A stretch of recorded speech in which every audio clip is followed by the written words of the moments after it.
Hi, Dr. John Kavanaugh, back again. We're on Lesson 1, Part 3.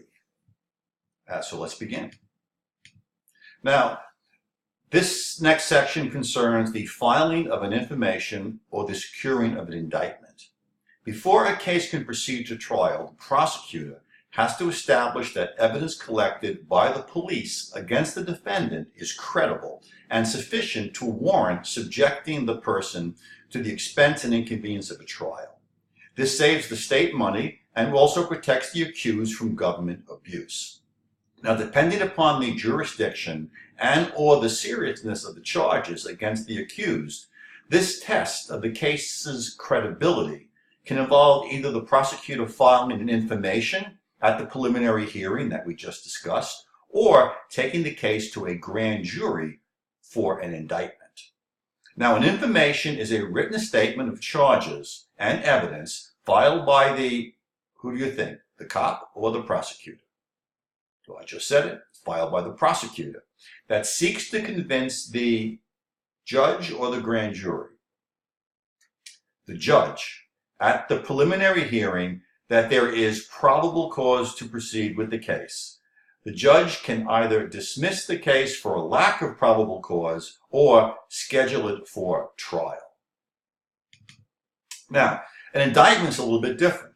An indictment is a written accusation presented to the court by a grand jury, stating that they believe there is sufficient cause to send the case to trial. Now remember, in some jurisdictions, they don't go to a grand jury. In some jurisdictions, the prosecutor files the information and has to convince a judge that there's probable cause to believe that this case can proceed.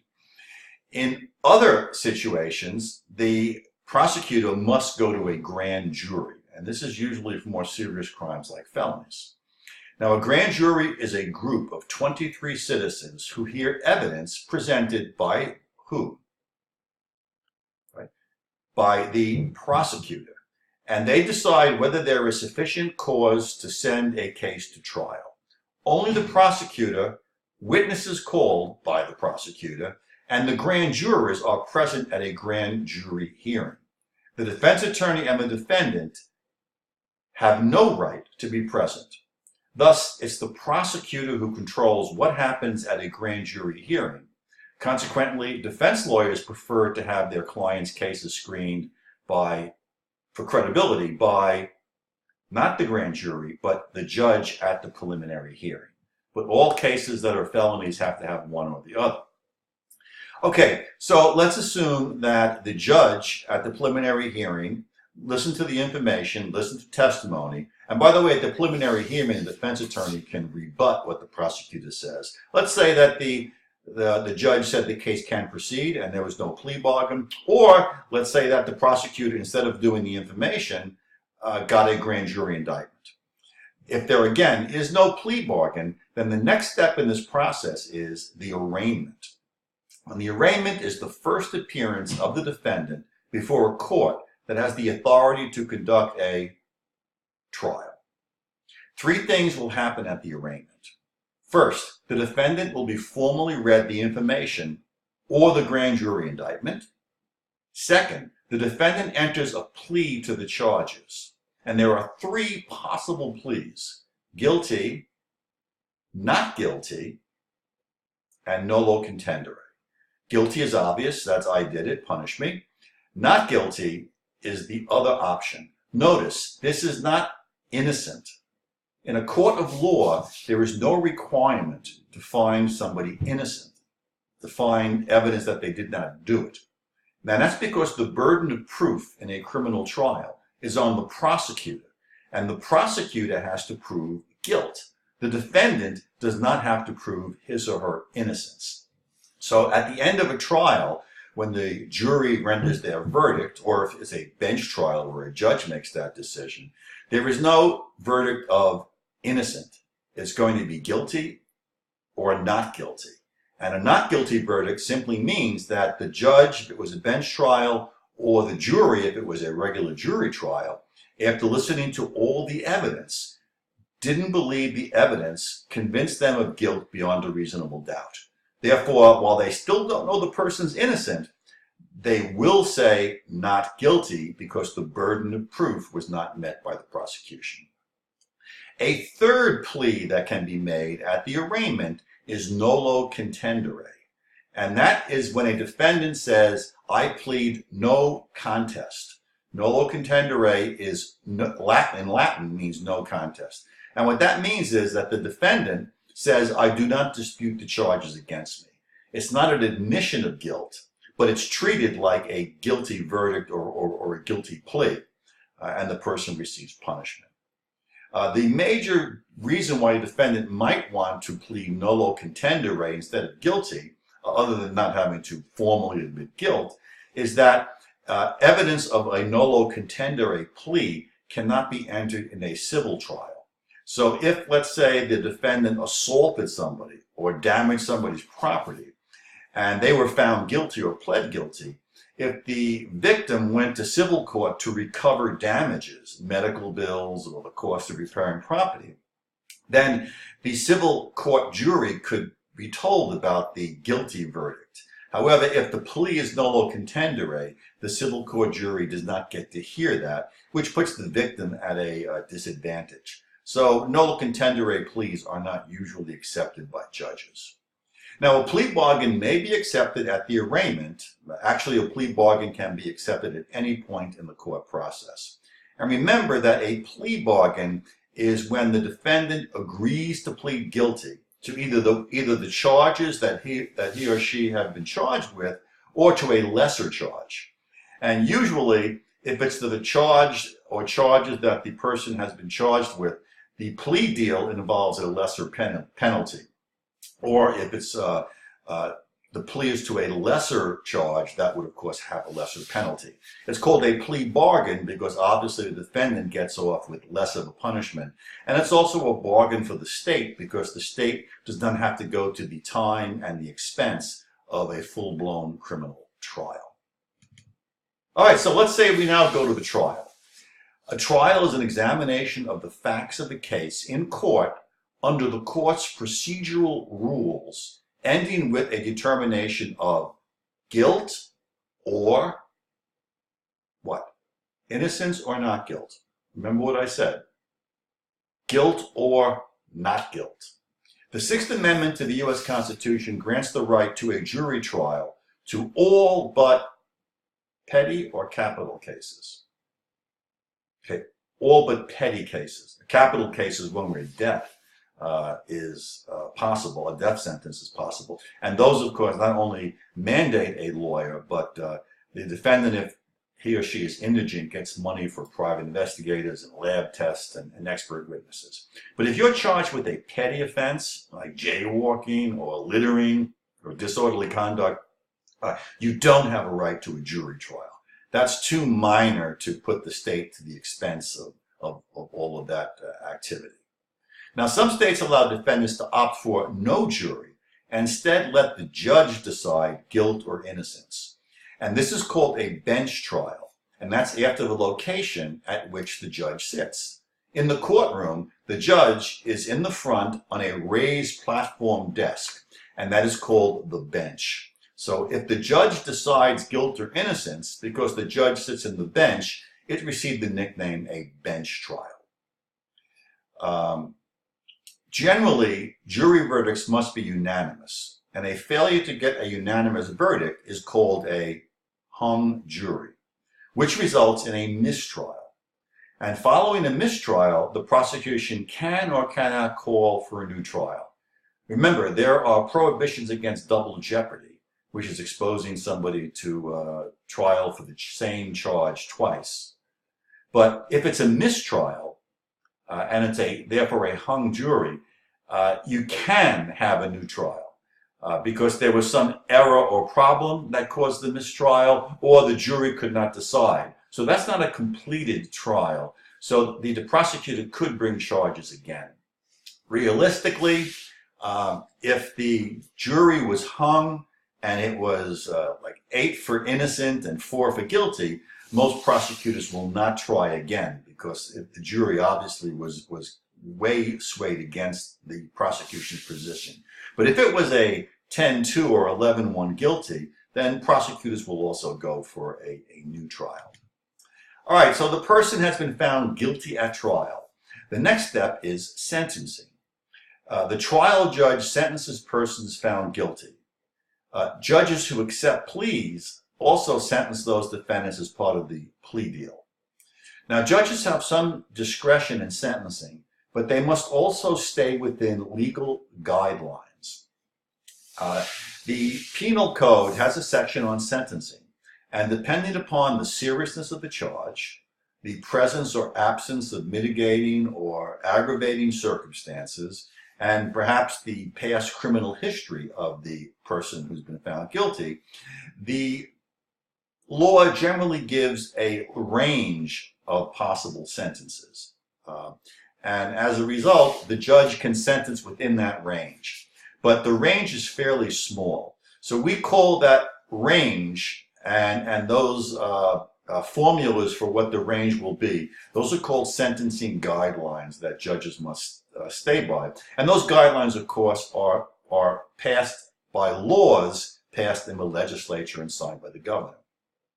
So judges base sentences upon the law and information from the defense attorney, the prosecutor, and possibly the victim, and a probation officer who prepares a report called the pre-sentence report.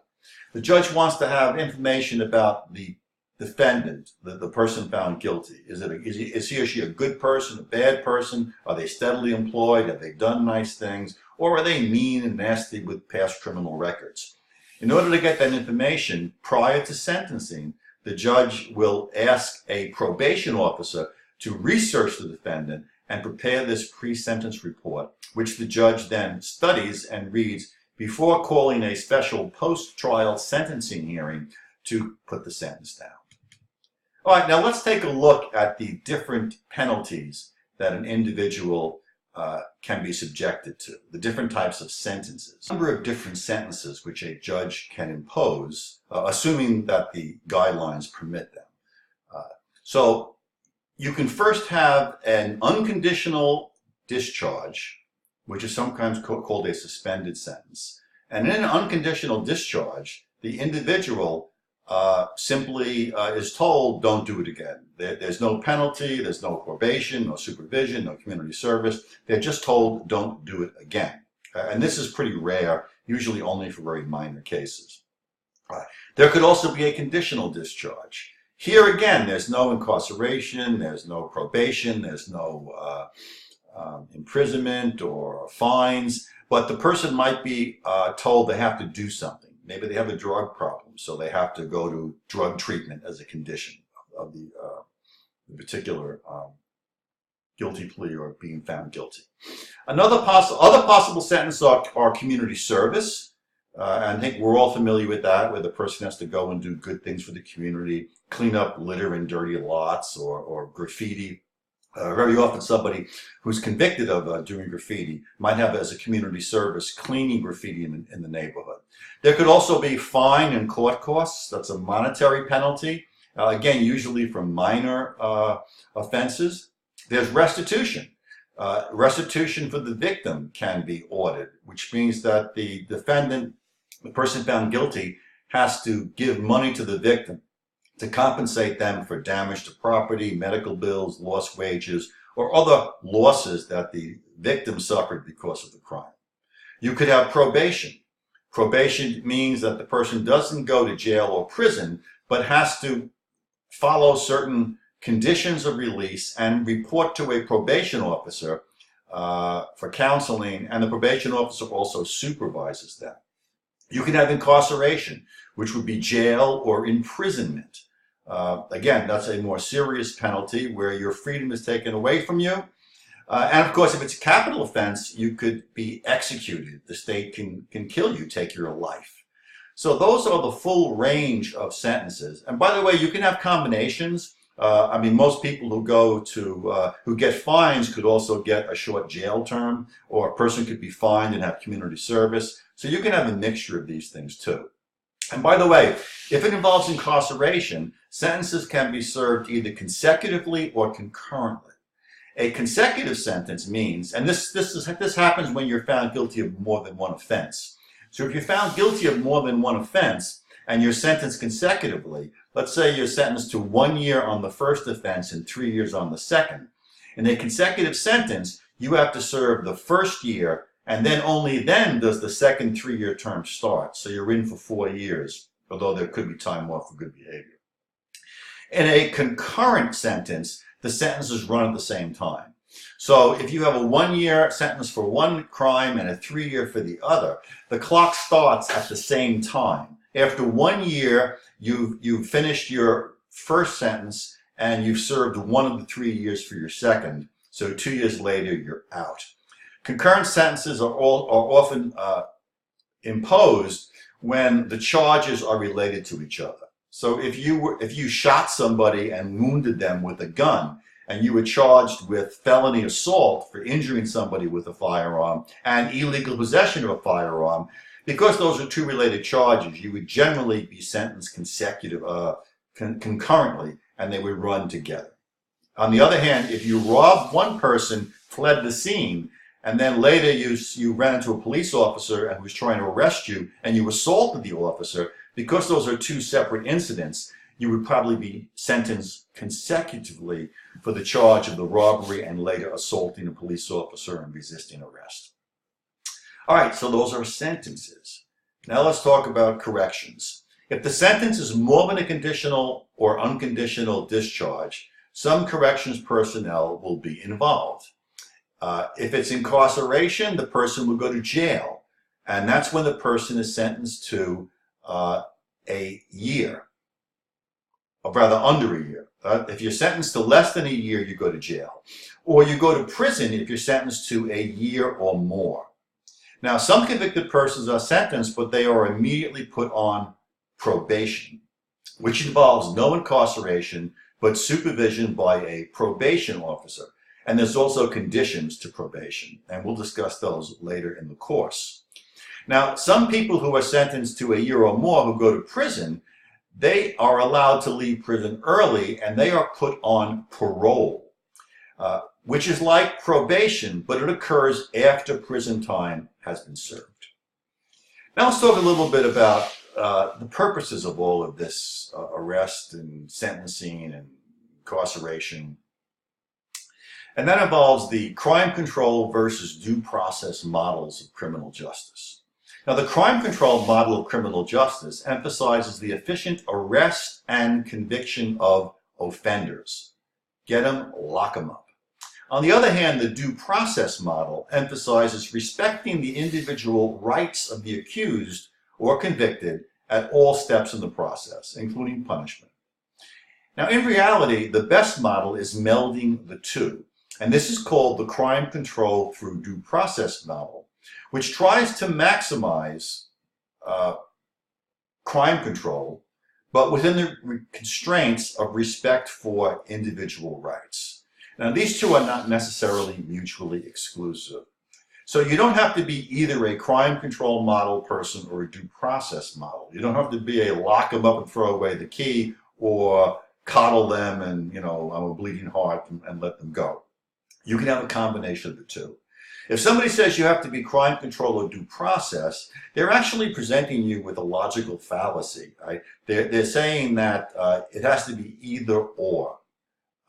And this is called a false dichotomy. It's false because dichotomy means one of two things. It's false because there is a third thing. It's not either this or that. The third thing being the crime control through due process model. So don't get in any areas when someone says, are you this or that? Are you for this or that? Should we do this or that? Don't assume that those are the only two choices available to you. Think about it a minute. There could be other choices. They could be presenting you with a false dichotomy, trying to push you to their position. So always think of other possibilities. Sometimes they may not exist, but sometimes they do exist. All right, let's talk about due process. As stated earlier, criminal justice involves the principles of fairness and morality. The U.S. Constitution, as interpreted by the courts, injects justice into the criminal justice system using the vehicle of due process. Due process involves the fair and moral treatment of accused and even convicted persons at every step of the criminal justice process. The Constitution establishes the right to due process in the Fifth Amendment, which states that no person shall be deprived of life, liberty, or property without due process of law. While due process rights stem from the Constitution and all laws, the Bill of Rights, and especially the Sixth Amendment, are particularly bountiful sources of rights for those suspected of committing or found guilty of committing crimes. And the 14th Amendment makes the states respect the due process rights of all citizens. Now let's discuss the difference between criminal justice and criminology. People often confuse criminal justice with criminology. Criminology is the study of crime causation, prevention, and the rehabilitation and punishment of offenders. It's a very academic, theoretical discipline, criminology. Criminal justice, on the other hand, is the study of the components and the operation of the criminal justice system.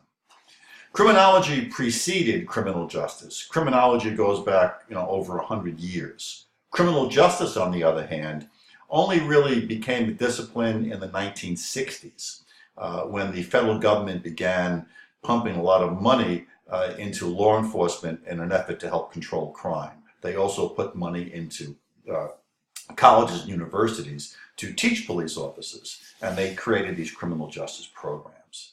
By the way, a later addition, which is not too similar to criminology or criminal justice, is justice studies. That is totally different. Justice studies is the study of equality and inequality, with the emphasis on inequality, based upon race, class, gender, globalization. It is a very political, left-leaning discipline. So don't mistakenly enroll in a justice studies program if your interest is criminal justice. You'll be surprised on the first class. So that concludes Lesson 1, Part 3, and all of Lesson 1. So now you'll take the test after you study, and then you'll move on to Lesson 2.